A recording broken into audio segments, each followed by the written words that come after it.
This conference will now be recorded. Good afternoon, everybody. You're listening to Money Matters. I'm Chris Hensley. The time is now 3 o'clock. We have a fantastic show lined up for you today. We have Dr. Jamie Marich as well as Anna Pirkl. They are the co-authors of the new book, Transforming Trauma with Jiu-Jitsu. Ladies, welcome to the show. Thank you. Glad to be here. Yep, thanks for having us. Absolutely. And I know when I reached out to you, one of the emails that you replied back is, well, Chris, that sounds great, but how does that relate to finance? and which is a completely legitimate question. It's a great question. I always we've had several health and wellness episodes on the show before, so I'd like to remind listeners, especially with worksite education, kind of the overlap between financial wellness and physical wellness. There, chronic disease, stress, metabolic syndrome, those things that raise our interest rates as employers when we have absenteeism at work through people being sick physically. There's always a tie-in.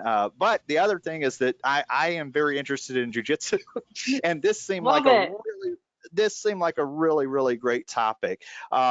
So I like to start out with, I'll share your bio. Both of you had this gigantic bio, so maybe it would be easier if you could each share a little bit about yourself with listeners that you'd like to listeners to get to know you a little bit better. Sure. So I'm Dr. Jamie Marich. I'm based here in Northeast Ohio. I am an author of over 10 books and volumes on topics related to trauma, recovery, expressive arts. By background, I'm a mental health clinician and an addiction therapist. I've worked in the field in some form or another for about 20 years, and I've been an advocate of really anything embodied for the healing of trauma, for improved mental health and wellness. And yoga and dance got me first in this realm, and art making, and then eventually jiu-jitsu found me. And it was really just a thing for me personally that took a lot of my healing to the next level. And I became very jazzed about how do I share this with folks I work with. And that led me to talk about jiu-jitsu on a podcast, which is a podcast Anna listened to, and then she connected with me. And so I'll let her tell you about the background and why she wanted to reach out.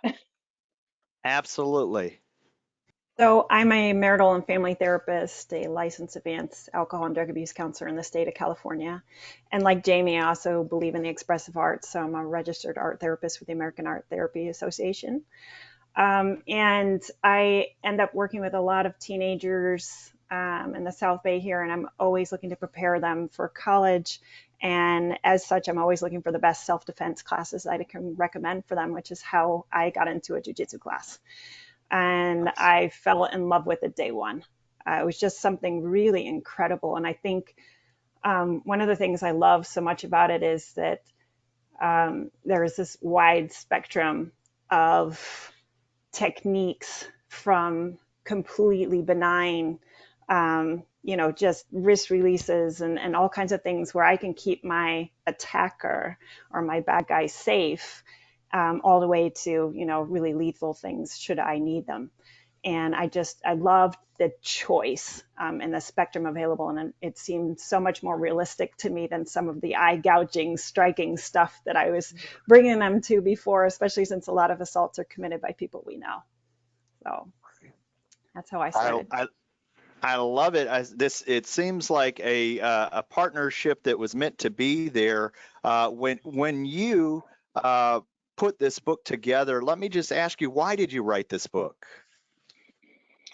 So honestly, I was asked, was how a lot of it started. One of my current publishers, North Atlantic Books, brought the idea to my attention when they saw that I was a jiu-jitsu player.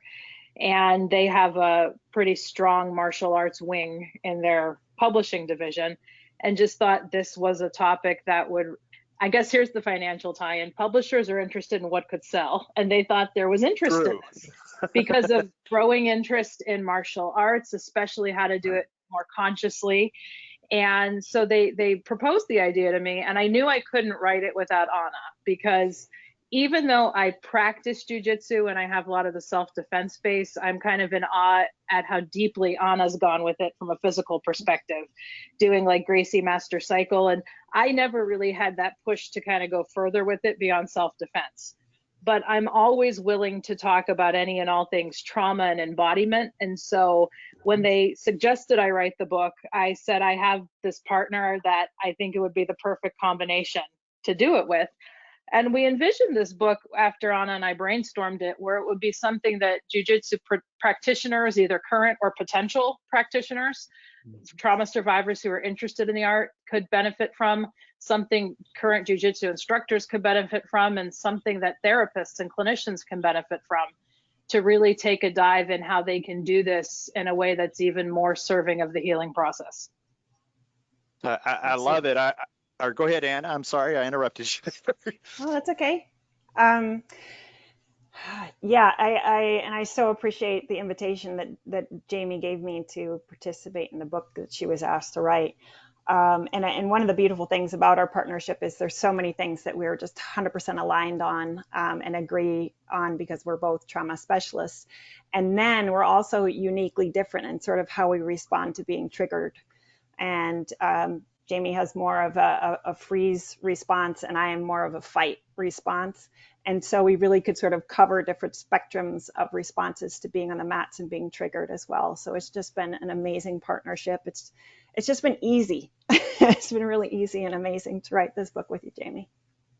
I love it. I love it. One of the things that you talk about in the book is jiu-jitsu and the martial arts as a healing practice. What makes jiu-jitsu special? Anna, I'll let you take that one first because of the leverage principle. Okay.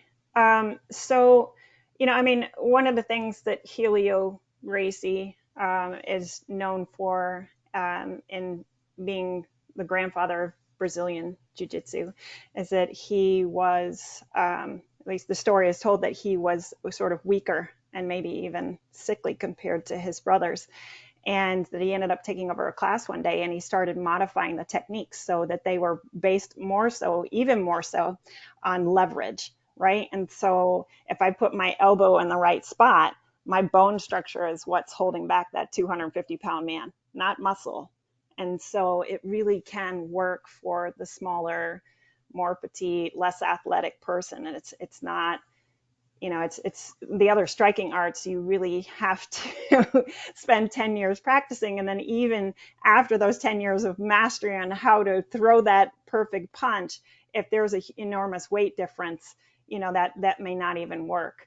The other thing that I love about it as well is that in striking arts, you're counting on pain compliance, right? And so if I hit somebody, I'm expecting them to be in pain and then withdraw. And if they are intoxicated, they may not even register the pain. And so jiu-jitsu is very different in those ways. But I'm not sure answering your question, though, what makes it special? Well, I can piggyback off that because, like Anna was saying, there's an implication here that you do not have to be strong or athletic to really learn the principles of jiu-jitsu. And I think that's what can make it special for trauma survivors, because I've never fancied myself an athletic person. And it was something where I really tapped into a lot of strength in my body. And in trauma work, we talk about this idea called completion tendency, which is at the time of a traumatic event, your body may have gotten frozen in a position that you couldn't get out of. So for example, I know when I learned the variations on the trap and roll technique, which is you have someone on top of you and you use body leverage to get them off of you, it can really fill you with the sense of, I completed what I wasn't able to do back then. I was able to close the circle, so to speak. And I mean, it could take a while to get there, but I know I had so many experiences doing that on the jiu-jitsu mat where my body just felt like I can do this. And I think that is a lot of what makes it special. But Anna hit on a lot of the key points about why, and we're not downing other martial art forms, because to me, if somebody's doing some kind of conscious practice that's getting them in their body, amazing. But when I saw so much of what jiu-jitsu offered, I just knew this was something that was phenomenally accessible for people seeking support after a traumatic experience. I love it. I love it. One of the things you talk about is trauma-sensitive jiu-jitsu. What is trauma-sensitive jiu-jitsu? So to really unpack that question, we have to start by defining trauma. And because a lot of people, maybe folks listening to your podcast, might think of trauma as PTSD, as post-traumatic stress disorder, as something that somebody who went through a war experienced. And it very much could be something that somebody went through a war experience. But trauma in its broadest sense means wound. The English word trauma comes from the Greek word meaning wound. And when I'm asked for my working definition of trauma, it is any wound, physical, emotional, spiritual, psychological, financial, that affects a person. And just like in physical wound care, wounds need healing. And what a lot of folks don't realize is just talking about the traumatic event is rarely sufficient to help heal it at a total level, because unhealed trauma can really get stuck in an area of the brain that we can't easily get to by words. It comes out more as the fight response, the freeze response, fight, flight, or freeze.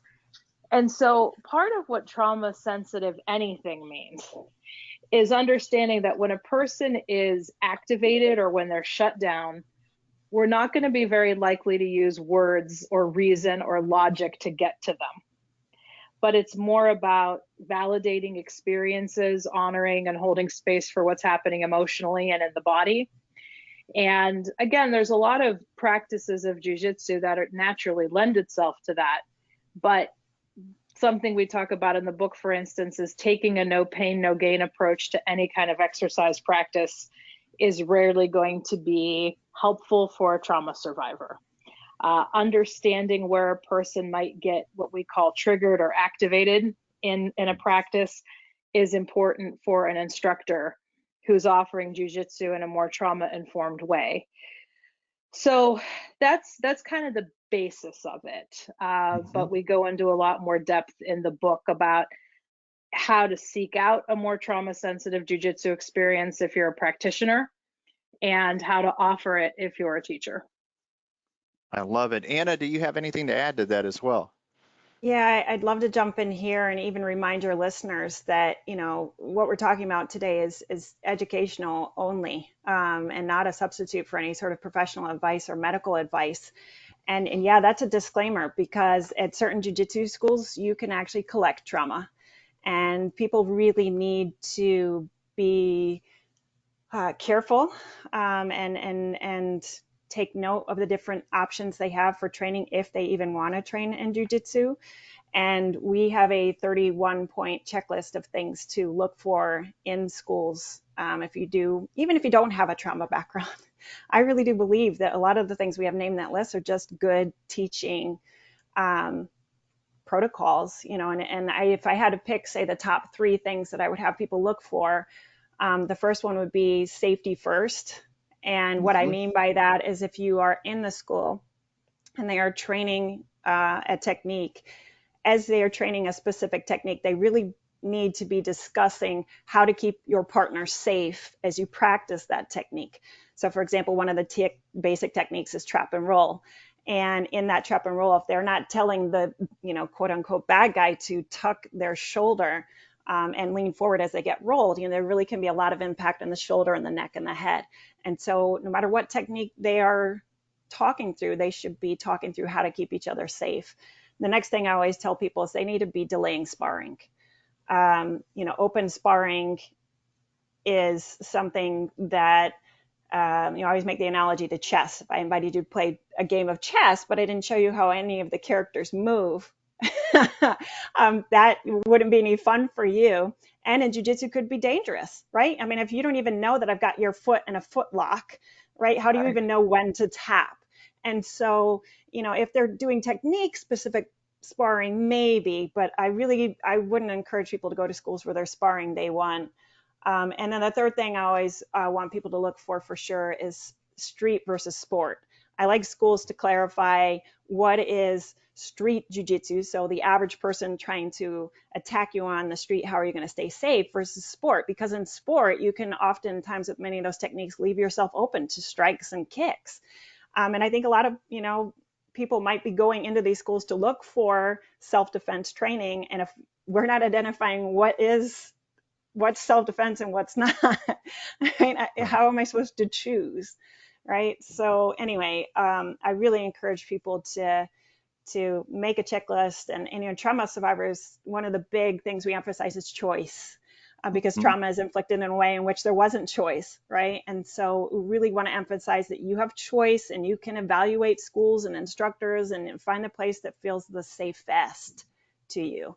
A lot of times there won't be a perfectly safe scenario because of what people have been through. They're not going to feel perfectly safe, but the safest as possible is what we'd have them look for. So I really like those things that you just mentioned, the safety first, the, delaying sparring, the street versus sports, having those, and that's just 3 things on your checklist. I would think as an instructor, one of the things you would be focused on is retention. Like, you don't want people to necessarily just leave. And I would think that if this wasn't on your radar, the person that would be triggered wouldn't give you the courtesy of telling you, hey, this is why I'm leaving. So having this conversation and having these things on your radar seems like a really good thing. Now, in the book, you talk about something called healthy awareness and vigilance versus hypervigilance. What is that about? So hypervigilance is a symptom of PTSD. It's very common with a lot of expressions of trauma. It's often described as always being on guard for something bad to happen.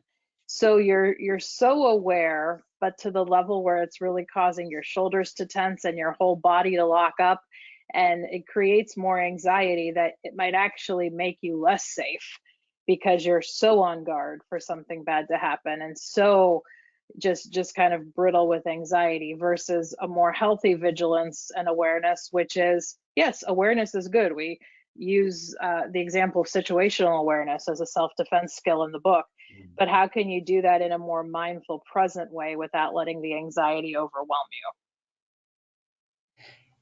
Yeah, and God, there have been so many amazing examples in my training, and I'll never forget, even from that day one, at my school, one of the things they do is they talk about, different scenarios in which you need to be vigilant. Like you're in a park packed with people during the middle of the day. Yeah, it's probably okay to pick up your cell phone and to cruise through some things.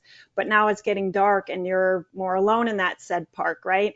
And they do this thing where they have a male instructor walking towards a female sitting on the ground, and they say, when is he too close, right? And he's 10 feet away. They're like, well, he's too close now. And then they have him backtrack all the way to the corner and go, no, as soon as he faced in your direction, he was too close. Because that was a beautiful opportunity for you to get up and run, walk, get away from said person. In that scenario where now it's getting dark and you're alone, right? And they work hard on teaching people, the different scenarios and how to be alert or not be, and to trust and all of those. But it was unique for me even to sit there and think, oh my gosh, that's true. As soon as he's sort of facing my direction, he has no reason to face anywhere else towards me, right? Then there's interest there, and now he's moving towards me. That's an indicator, right? And he might even just be coming to ask the time of day. It might not be some bad situation, but it's always better to be on your feet than on the ground, is one of the lessons they teach us as well. Mm-hmm. This image popped into my head yesterday. I was at the ATM and I was taking money out of it. I was sitting in my car. I was just, it was a fairly large sum of money. I don't take that much cash out normally, but I was taking some out, and I saw somebody walking. It looked like they were on a headset and they were talking to themselves. As they got closer to the car, they were not on a headset. It was somebody who obviously had mental health issues and was talking to somebody. And he got closer and closer to the ATM. He just kept walking and walking. But that's the, kind of the situational awareness of being aware of what's around you versus what Dr. Marich mentioned earlier, almost that hypervigilance where it's not healthy. Like, say that you go into a restaurant and you sit facing the door because you're worried that somebody's going to come in and attack you for, things that we worry about that aren't necessarily true. These are, as you mentioned, the anxiety stuff that could work negatively. Let's talk about not jiu-jitsu instructors, we'll talk about that in a moment here, but for therapists and educators, what are some of the things you'd like to share with them? Well, what we go into in the book is how therapists can think outside of the box a little bit more. And we realize a lot of therapists and educators who already think outside of the box would be very likely to pick up this book. But a good therapist to us realizes that not all healing happens in the therapy room or the therapy screen in the case of telehealth, but that engaging in classes, in wellness, and other creative outlets in the community is imperative. And so what we really try to do in the book is give therapists ideas for how they can make connections with martial arts communities in order to do that. Absolutely. And I guess I would add too, it's a battle for people to even think of jiu-jitsu as a potential healing tool. So I think a lot of people associate jiu-jitsu with the UFC. They think of it as a place to get trauma, not to heal from trauma. And so, like even we were naming a second ago, a lot of my experience at my school is even basic situational awareness. It's not, making somebody bloody in the octagon. So we're doing a lot of education to clinicians that don't understand what this is, and then trying to help them step by step based on a particular client and their particular needs. Do we have to set up a desensitization plan on one end of the spectrum to just over here, making sure that they are knowing all their choices and affirming what's honoring them and those sort of things and everything in between. I love it. I love it. Just even being an advocate for jiu-jitsu for therapists and educators, one of the things that you mentioned was the idea that not all therapy takes place in the office, that it could be, it could be a classroom setting in a jiu-jitsu with a jiu-jitsu mat. It could be telemedicine. 2 years ago, the idea of doing therapy online was, out there, and fast forward 2 years past COVID, and now that's a thing, right? Even more so than it was before. So being an advocate to these is really, really a neat way to educate, as you mentioned, Anna, people about jiu-jitsu. When we talk about jiu-jitsu instructors, what do they need to know about working with trauma survivors? Oh, there's so much. I know that's a big question. Sorry. Yeah. And sometimes I get these questions that I say, well, it's all in the book. However, I think a small thing is the importance of validation. That if a student of yours is struggling, it's not just because they're making excuses. It could very much be because something is too activating that's being covered and is causing them to shut down. And martial arts, jiu-jitsu, like anything, like yoga, like breath work, like therapy, it can be a trigger before it's a resource for people. Because ultimately we believe that if a person can work through their triggers around an experience with the compassion that's needed, then they'll be able to really tap into this magic power that we're promoting here, which is, yes, jiu-jitsu can be healing, but it often takes, as in my experience, a lot of compassion to get over that bridge. I would add to that, just giving trauma survivors and all your students as much choice as possible. It's really emphasized at my school. If you want to sit out of a particular technique, it's not against the rules, right? I mean, you can observe other people. And it's one of the reasons that I love when people train in triads, because there's much less pressure to sit out of a technique, not participate in a technique if there's 3 people, so that, even 2 can be doing the technique while the 3rd person gets to just watch. And I think that keeps people safer too, because they're even spotting things and able to intercept. I also believe that language is really critical. So how these instructors are using language that's inclusive, teaching the students language, how to ask for what you need. Can we go at half speed today? My neck is sore. Can you leave your hands off of that? If we're doing choke techniques, can you just put your hands on my shoulder for now and then move to the hand on the neck kind of thing when I'm ready, right? And emphasizing the choice in the lesson. And then even if an student is triggered, how the instructors might respond to somebody who's upset on the mats. And again, the language of invitation, right? How might I be helpful to you? Would you like to join me in some deep breathing right now? I'm going to do that for myself, and not, you need to come over here and get a sip of water is very different than a language of invitation. So yeah, we go through a ton of techniques and tips like that for well-meaning instructors.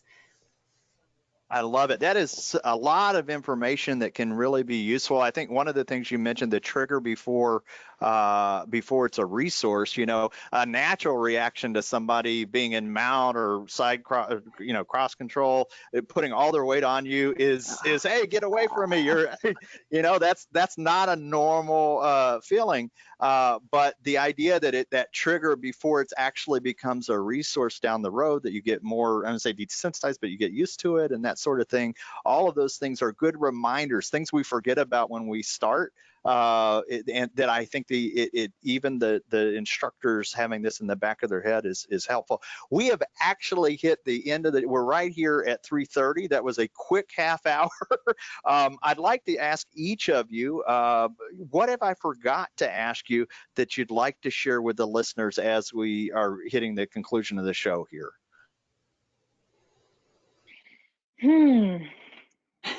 I always just like to say, if I'm given a small wrap up, it's that you're worth healing. You are worth if we're using financial language here, you're worth the investment in your own healing.